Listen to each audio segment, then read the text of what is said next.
경찰 특공대가 지하철역을 수색합니다. 15분 뒤에 폭탄을 터뜨리겠다는 문자가 112 상황실에 접수됐기 때문입니다. 하지만 허위 신고로 확인됩니다. 허위 신고를 한 휴대폰의 주인은 보이스피싱 피해자 48살 이모 씨. 이 씨가 보이스피싱을 눈치채자 앙심을 품은 보이스피싱 조직원이 해킹한 휴대폰으로 허위 신고를 한 겁니다.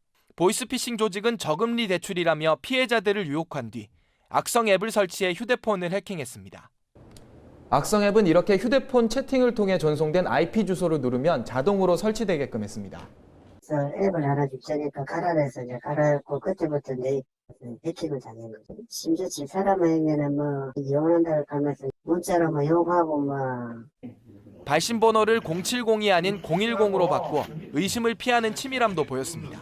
국내 전화번호 변작 중개소를 운영한 조직과 연결을 해서 국외에서 자신을 상호하는 이 070 인터넷 전화번호를 010 휴대전화번호로 인 것처럼 이렇게 변작을 해서 이런 식으로 가로챈 돈만 20억 원, 피해자만 200명이 넘습니다. 허위 신고로 피해자에게 안 갚음은 했지만 덕분에 경찰은 보이스피싱 조직을 일망타진했습니다. 경찰은 36살 김모 씨 등 보이스피싱 조직원 15명을 구속하고 중국에서 잠적한 2명을 수배했습니다. 경남 김해의 한 대형 워터파크입니다. 홈페이지 게시판에 협박성 글이 올라와 워터파크 측이 경찰에 신고한 것은 어제 오후입니다. 대형 물놀이 시설에 폭발물을 설치하고 불을 지르겠다는 내용이었습니다. 폭발물 탐지견을 동원한 경찰 특공대 등 모두 50여 명이 정밀 수색했지만 폭발물은 나오지 않았습니다. 경찰이 추적해 확인한 결과 세종시의 한 학원에서 작성됐고 초등학생의 장난성 협박일 가능성이 높은 것으로 확인됐습니다. 확인된 거는 이제 세종시에 있는 어떤 학원에서 확인이 돼가지고 그 학원에서 이제 발견이 됐으니까 그쪽 컴퓨터 사용이 확인됐으니까 다녔던 학생이라든가 아니면 교수들 상대로 해가지고 지금 수사를 할 예정입니다. 이런 허위 신고는 해마다 증가하고 있는데 경찰 입장에서는 거짓 신고로 의심되더라도 일단 출동할 수밖에 없습니다. 자칫 정말 위급한 상황을 놓칠 수도 있기 때문입니다.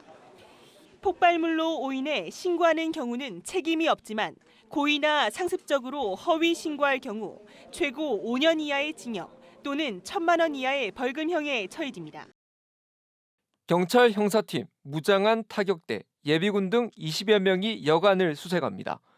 부산 도시철도 사상역 화장실 안에 폭발물이 설치됐다는 신고가 접수된 건 오늘 아침 8시 반쯤. 신고자인 40대 A씨는 폭발물과 함께 수많은 전선, LP 가스통 10개, 라이터 등이 있다고 신고했습니다. 경찰은 주변을 샅샅이 수색했지만 폭발물은 없었고 신고 15분 만에 잡힌 중증 지적장애인 A씨는 허위 신고를 자백했습니다.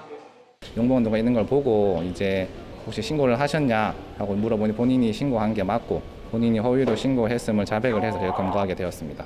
허위 신고가 확인되기 전까지 사상역을 오가는 전동차에는 무정차 통과 조치가 내려졌습니다.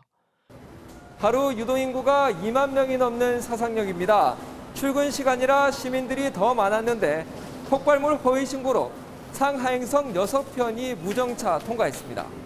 역내 안내방송으로 승객 30에서 50명가량도 밖으로 대피하는 등 허위 신고 한 통에 역내는 발칵 뒤집혔습니다. 폭발물 신고 접수 후 승객 대피 안내방송을 하고 승강장에 승객을 30에서 50명 정도 안전하게 대피시켰습니다. 올해 부산에 접수된 112 허위 신고는 모두 89건. 경찰은 허위 신고 사범에 대해 공무집행 방해로 강력 처벌한다는 방침입니다.